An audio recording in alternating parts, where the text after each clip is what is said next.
How to share location from iPhone to Android.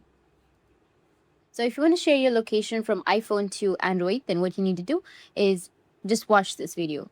The first thing I recommend is downloading the Google Maps app on both devices. If you're using an Android phone, Google Maps is already built in, but if you're using an iPhone, Google Maps is not built in here. So you need to install Google Maps. You'll have a built-in application which is Apple Maps, but it's not necessary. You need to download Google Maps. Once you have Google Maps, you need to open up your Google Maps application. Now, after opening your Google Maps, you will have your current location, right? So you need to go with your profile, which will be in the top right. From your profile, you need to go with location sharing. Once you tap on it, a panel will appear before sharing. You can swipe up and make sure that you have the email, phone number, or contact information associated with the other device that you want to share the location with.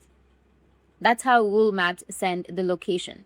So you need to just simply go with new share, which will be in the bottom, or you may have a share location option. Tap on share location. Once you do that, now go and select the person's account. Select any person that you're comfortable with. Like for example, I'll just simply go with this one. Once you tap on the person, you need to go with share and it will be shared. You can also adjust the time. You can go with the drop down and you can select for 1 hour or for 2 hours or 3, 4, 5, 6. You can go and select it, or you can just simply go and select 1 hour or 45 minutes, 30 minutes, and go with share, which will be on the bottom. In this way, you'll be able to share your location from iPhone to Android. And if you have any questions, feel free to comment below. Thanks for watching.